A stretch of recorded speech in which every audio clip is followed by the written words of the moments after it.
साथियों, अग्निवीर स्कीम जो है समाप्त हो चुकी है और बिल्कुल उसे रिलॉन्च किया गया है। और बिल्कुल सही सुना है आपने कि अग्निवीर जो स्कीम है वो अब ख़त्म हो चुकी है। और ये अगर देखा जाए तो मिलीजुली सरकार का ये एक बहुत ही अहम फैसला है, क्योंकि जब भी सरकार गठबंधन की होती है तो वहाँ पर आपको कुछ ऐसे फैसले लेने होते हैं जो अन्य लोगों को भी प्रभावित करें या अन्य लोगों को भी जिनमें सहमति हो। तो एक बहुत ही विवादित स्कीम थी अग्निवीर करके, या अग्निपथ स्कीम का नाम था, और जो लोग उसमें जाते थे वो अग्निवीर कहलाते थे। ये अग्निवीर एक बहुत ही विवादित स्कीम थी। जब ये आई थी तब भी इसके लिए बहुत आंदोलन हुआ था, लोगों ने आंदोलन किया था, हमारे शहर में भी आंदोलन हुआ था। इवन मेरा तो जो है इस अग्निवीर आंदोलन के चक्कर में मेरा तो बॉन्ड तक भरवा लिया गया था SDM कोर्ट में कि अगर आपके बच्चे जो है आंदोलन करेंगे तो फिर आप जिम्मेदार होगे। 5 लाख का बॉन्ड था मेरा। तो ऐसे में जो है ये एक विवादित स्कीम थी, लेकिन सरकार ने कहा कि नहीं, सब ठीक है, सब ठीक है। लेकिन हाँ, व्यक्तिगत रूप से मेरा अगर इस पर विचार मांगा जाए तो मैं भी इसके सपोर्ट में नहीं था। इसलिए नहीं था क्योंकि ये सही नहीं है यार। 4 साल के लिए आप नौकरी दे रहे हो, 4 साल बाद बच्चा क्या करेगा, है ना। अब 4 साल जब वो फौज में रहेगा तो ना तो वो तैयारी के लिए योग्य रहा, और 4 साल बाद आप उसे बाहर कर दोगे। हालांकि कह रहे थे कि जो है 25% लोगों को परमानेंट करेंगे, लेकिन फिर भी यार वो मज़ा नहीं था जो पहले आर्मी में आता था।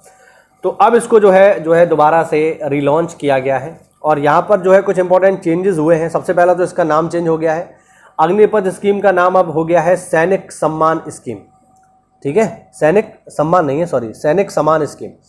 तो सैनिक समान स्कीम जो है ये हो गई है। अब इसमें जो चेंजेस हुए हैं ज़रा उनकी बात कर लेते हैं। पहला जो चेंज हुआ है वो है ये कि 25% परमानेंट होते थे उनको बढ़ा करके 60% कर दिया गया है। यानी अब 100 में से 60 लोग परमानेंट आर्मी में रहेंगे। पहले की संख्या केवल 25% थी, अब इसको बढ़ाकर 60% कर दिया गया है। इसके अलावा अग्निवीर में जितनी भी टेक्निकल पोस्ट थी ये सब परमानेंट हो गई हैं, सारी की सारी जो टेक्निकल पोस्ट थे। इसके अलावा जो ड्यूटी है जो पहले 4 साल की थी उसको बढ़ा करके कर दिया गया है 7 साल। ये भी ठीक है, चलिए थोड़ा सा एक्सटेंशन मिला। और अगर आपकी ड्यूटी के दौरान भगवान ना करे आपकी डेथ हो जाए तो आपकी फैमिली को पेंशन भी मिलेगी, पहले ऐसा नहीं था।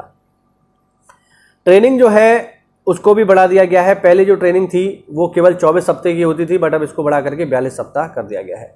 ऑब्वियस बात है, समय बढ़ा है तो सैलरी भी इंक्रीज़ हो गई है, अच्छी बात है। जो भी हमारे, क्योंकि मेरे क्षेत्र से खासकर जो है बहुत सारे लोग आर्मी की तैयारी करते हैं। बच्चे जो है आंखों में सपना लिए सुबह 4 बजे उठते हैं और दौड़ते हैं और सारी चीज़ें करते हैं वो, ताकि स्कीम जो है इसका लाभ उन्हें मिल सके, आर्मी का लाभ उन्हें मिल सके, क्योंकि सपना है, वर्दी एक जुनून है। तो उसके लिए जो है काम करते थे। अब ये भी बढ़िया है कि सैलरी भी उनकी अच्छी हो गई है, पोस्ट भी ऑब्वियस बात है बढ़ गई हैं, और उन्हें अब 45 दिन का हॉलीडेज़ भी मिलेगा। अच्छी बात है, ये सैनिकों को मिलना चाहिए। इसके अलावा जो फ्रेश जॉइनर्स होंगे इनको अग्निवीर नहीं कहा जाएगा। ठीक है, तो अग्निपथ स्कीम का नाम चेंज हो गया है अब सैनिक समान स्कीम। और जो टोटल इसमें आपको अमाउंट मिलेगा वो होगा 41 लाख का। इसके अलावा जब आपकी जॉब समाप्त हो जाएगी 7 साल बाद, ठीक है, तो आपको जॉब की गारंटी होगी। यानी after 7 year guaranteed job provide, यानी आपको 100% जॉब सरकार देगी कहीं ना कहीं, या तो गवर्नमेंट सेक्टर में या प्राइवेट सेक्टर में। 7 साल बाद भी आपकी जॉब रहेगी किसी न किसी फील्ड में। और अगर आप इस स्कीम में रहते हैं, सैनिक समान स्कीम में रहते हैं, तो फिर इसमें जो है आपको, अगर आप इसके बाद जो है कहीं और नौकरी में, सरकारी नौकरी में अप्लाई करते हो, खासकर केंद्र सरकार की, तो 15% आपको रिजर्वेशन भी मिलेगा, छूट मिलेगी 15% की। ठीक है, और अगर किसी भी केस में आपकी डेथ हो जाती है सोल्जर की, तो उनको वो सारा रेपुटेशन और वॉरियर वाला सम्मान मिलेगा जो कि पहले सैनिकों को मिला करता था। एक तरीके से शहीद का दर्जा जो है यहाँ पर इनको प्राप्त होगा। ठीक है, तो यहाँ पर जो है चेंज हो गया है सारा का सारा। एक बार इसको समरी में देख लेते हैं। अग्निवीर में ड्यूटी पीरियड था 4 साल, सैनिक समान स्कीम में जो ड्यूटी पीरियड है ये है 7 साल। अग्निवीर में टोटल जो पैकेज था 22 लाख का था, इसमें जस्ट जो है करीब करीब डबल हो गया है 41 लाख का। मरने के बाद यानी शहीद होने के बाद आपको मिलते थे 50 लाख, अब मिलेंगे 75 लाख। साथ में फैमिली को पेंशन भी मिलेगी और सम्मान भी मिलेगा। वैकेंसी जो है वो हर 2 साल में आती थी। ठीक है, ये भी 2 साल में ही आएंगी अब भी। ठीक है, पहले 10% का रिलैक्सेशन था, 15% का है। ट्रेनिंग पीरियड 24 का था, अब 42 का होगा। ठीक है, NOC ये मुझे पता नहीं क्या है। और हॉलीडे पहले जो है 30 दिन का मिलता था, 45 दिन का मिलेगा। तो अग्निवीर स्कीम जो है एक तरीके से जो है, अगर हम कहें कि ख़त्म ही हो गई है, एक तरीके से यही कहा जाएगा। ठीक है, हाँ, और ये जितना भी है ये 23 जून के बाद से एप्लीकेबल हो जाएगा, मतलब 23 जून को इसको साइन कर देंगे राजनाथ सिंह जी, रक्षा मंत्री हैं।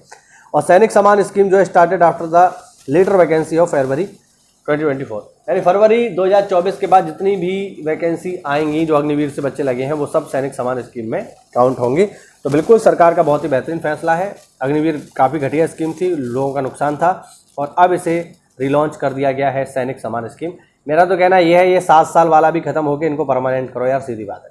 ये 7 साल 10 साल क्या होता है, 7 साल बाद विद्यार्थी क्या करेगा? तो 7 साल भी ये खत्म होना चाहिए, और 7 साल को भी खत्म करके इसको कर देना चाहिए परमानेंट। ये मेरी राय है, आप इसमें मुझसे भिन्न भी सोच सकते हैं। तो आप इस बारे में क्या सोचते हैं कमेंट करके बताइए। मिलते हैं अगली क्लास में, तब तक के लिए जय हिंद, जय भारत, वंदे मातरम।